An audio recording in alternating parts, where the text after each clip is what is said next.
Okay, so we're going to look at, in this bit, how Elizabeth dealt with the Catholic threat that, I should say, abroad. So we've seen about the Catholic threat that goes on in England, but we're now going to look at the abroad part. So just a few recap questions. What was her religious settlement? Okay, yes, it was overall, it was Protestant. It was definitely leaning towards Protestants. Why were Catholics so unhappy for that? Because they would have to change their religion. Yeah, because there was problems for them if they didn't change their religion when they originally. Anything else? You kind of answered it with the first answer. Because it was not their religion, just in general, so just didn't like it. Yeah, it was definitely leaning towards Protestantism, isn't it? It was nicknamed the Middle Way. What does that suggest? She still allowed both things, but she was more leaning towards Protestant. Yeah, absolutely. So technically, it's not really a good nickname, is it? Because it was definitely leaning more towards Protestants. What were the early Catholic plots then? Ridolfi plots, 1571. The Northern Rebellion, 1569. And there's something to do with the Pope. The Papal Bull, yes, 1570. Now the Papal Bull is going to be really important to the rest of this lesson, because the Papal Bull is obviously been coming all the way from mainland Europe, and he's basically calling on all of the Catholics to go against Elizabeth. So we've already looked at the Northern Rebellion and the Ridolfi plot, and we're going to look at in this lesson the Catholic missionaries, the Morton plot, and the Babington plot, which you've already had a little bit of. Okay, so Catholics abroad then. So, Catholics abroad were inspired by the Papal Bull in 1570 because they began to see Elizabethan England as a problem. So they were aware that Elizabethan England was now a powerful Protestant nation, and they thought they'd be a threat to them. So, in 1574, something called the College at Douai was established, which is basically a training school led by Cardinal William Allen to train priests in Catholicism, to then send them back to England to convert people that were Protestant to Catholicism. So they're basically like teachers that are going over to England to try and turn people back to being Catholics. A very similar group are called the Jesuits, who are the Society of Jesus, and they launched something called the Counter-Reformation. So if it's called the Counter-Reformation, what's it doing? You're countering something, what are you doing? Arguing. Yeah, you're arguing it, you're trying to reverse it, aren't you? So they also arrived in 1580 to pretty much do the exact same thing as the College of Douai. So you've got loads of Catholics starting to arrive into England to try and turn the Protestants. Importantly, these people, so the Jesuits and the College of Douai, have the financial support of France and Spain. What does that give them? Why is that important? Because they're always kind of like the support of those two countries. So if like you do like any badly, then France and Spain could come over. And there's too much bigger countries. Yeah. Yeah, absolutely. They're two pretty powerful countries as well, aren't they? So the fact that they've got the support of these powerful countries, it really does bolster their own cause, doesn't it? One particular case study of the missionaries is this guy here who's called Edmund Campion. And this part's kind of called his Campion's mission. Because, as we said, in 1580, the Jesuits launched their campaign to England. So the Jesuits have been around for about 40 years before this, so this is the first time they actually go over to England. Edmund Campion is an exiled Englishman. What does that mean? Exiled Englishman. So he's Does it from... mean like he used to be an Englishman and he changed? Yeah, does exile make it sound like it was his choice? No. Got sent back. Yeah, absolutely. So Edmund Campion, as you're right, used to be an Englishman, was born in England, but he kind of got banished from England because of his Catholic views. So he then goes and trains up as a missionary and comes back to England, smuggles himself back in, and he disguises himself as a jewel merchant. So when he'd go around making appointments with people to talk about the jewels, he'd actually instead start talking and preaching about Catholicism to try and convert them.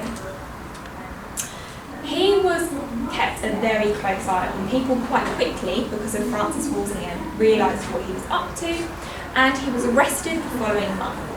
Campion was made a huge example out of. So they didn't just execute him, they made a big performance of it.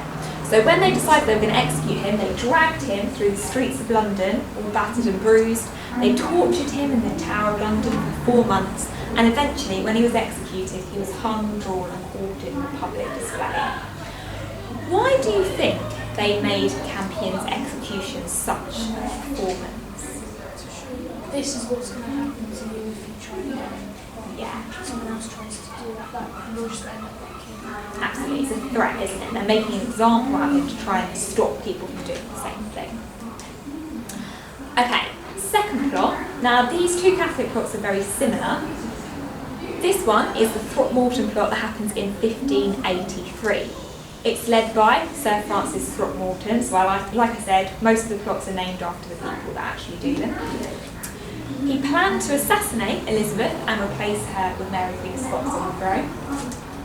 And once Elizabeth had been killed, French Catholics would invade and the English Catholics would join their uprising. So this is where the only difference between this one is that abroad are also getting involved to try to support them. However, once again, the plot was discovered by Sir Francis Walsingham, Throckmorton was executed for treason, and Mary Queen of Scots was placed under an even closer guard than before. Do you think that was necessary to place Mary Queen of Scots under guard? Maybe because she could try it again. Yeah. Had she done anything in this plot? No. She hasn't actually actively done anything, so why do you think Elizabeth feels like she needs to? Because now she's like suspicious. Yeah. Yeah. Yeah, absolutely. And then, of course, as we looked at earlier, it does happen with the Babington plot 3 years later. So despite putting a closer eye on Elizabeth, the rich young Catholic Anthony Babington decided that he was going to kill Elizabeth, and then he and 5 other men would go to the Tower and rescue Mary Queen of Scots and put her on the throne.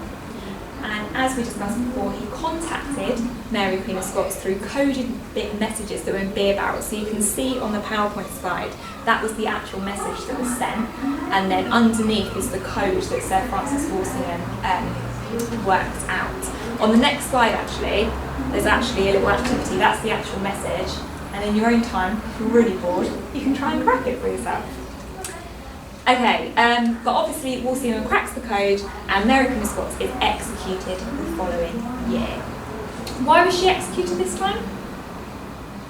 She was actually involved. Yeah, she'd actually given her consent and they had proof that she'd been involved. How could you roughly describe all of these Catholic plots? What's the overarching what's going on? So they're just like repeating kind of the same things, it's just not working. Yeah. It's just fake. Just trying to get rid of Elizabeth. Yeah, pretty much. So the majority of the Catholic plots are literally try to kill Elizabeth, put Mary Queen of Scots on the throne, get caught out by Sir Francis Walsingham. So although it looks like a lot and it looks a bit overwhelming, the majority of the plots are the same, you just need to learn the names of them. Okay? Right, so what does Elizabeth do then? So by this point, thinking about that first slide with the 5 different plots that have all been Catholic-led, up to this point, Elizabeth's thought she's been quite nice on the Catholics. She hasn't been like her sister that's been murdering the people that are the opposite religion. But up to this point, Elizabeth now feels like her hands are tied. What do you think she's going to do? Do you think she's going to continue being nice and having a middle way? She's going to go with She's them. going to try fighting back. Yeah, she's going to get a lot tougher and a lot more restrictive on them. So she makes the following changes to her policy. So in 1571, what plot does that coincide with? 1571. The Rodolphi plot, well done. She issues recustancy fines for Catholics that refuse to attend the Protestant services. A lot of Catholics are really rich, so is that actually going to do much? No, they simply pay it and get on with their day. But it does become illegal to own Catholic items such as rosary beads. Have you seen the rosary beads before, the long string that have the crucifix on them? Yeah, so it becomes illegal to own anything like that. Notice that it says own, it doesn't say where. How are you going to police that? Yeah, do you think they're going to do that this time? No. Probably not. Okay, in 1581 then, what does this coincide with?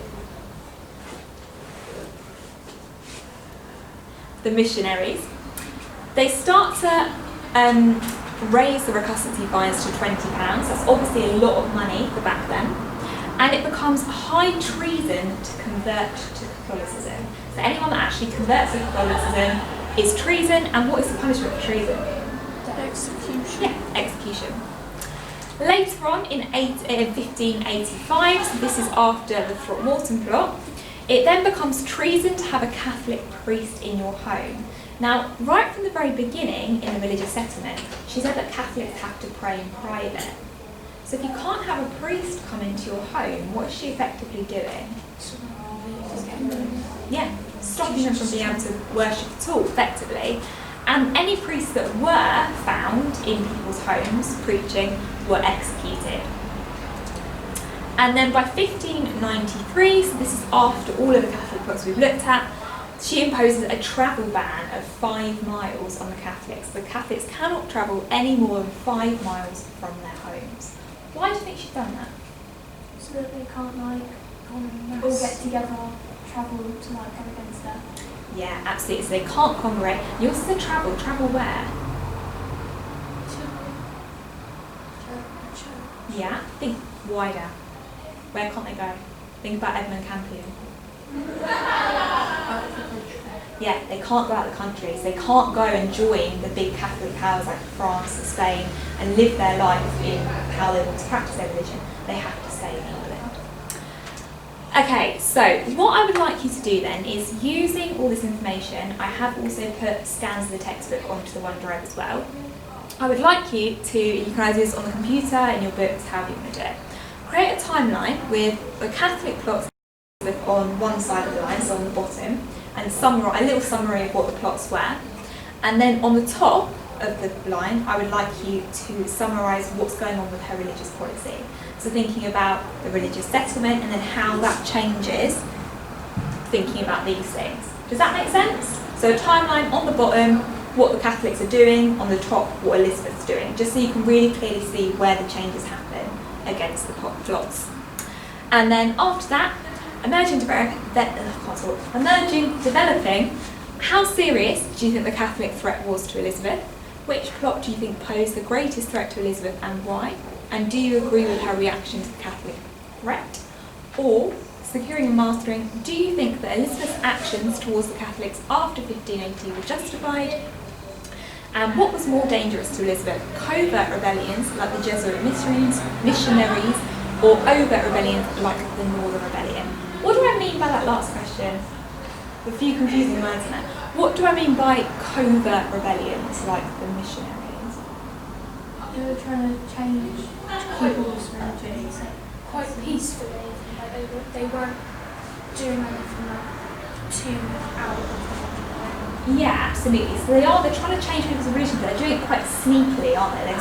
They're going around and doing it quite undercover. Whereas the Northern Rebellion, where they like pitchforks and march down south, they're being quite obvious, aren't they? So covert meaning sort of undercover and overt being really obvious things. So what do you think is more dangerous? Do you think the big pitchforks, the flaming pitchforks are more obvious, are more dangerous than sort of the sneaky undercover trying to convert? Because they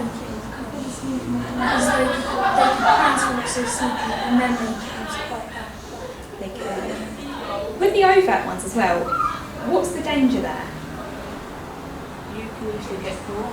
Yeah, I think people are going to notice the lit pitchforks of the Northern Rebellion, aren't they? Which they do, and they quickly. But how easy is it to uncover the more undercover ones?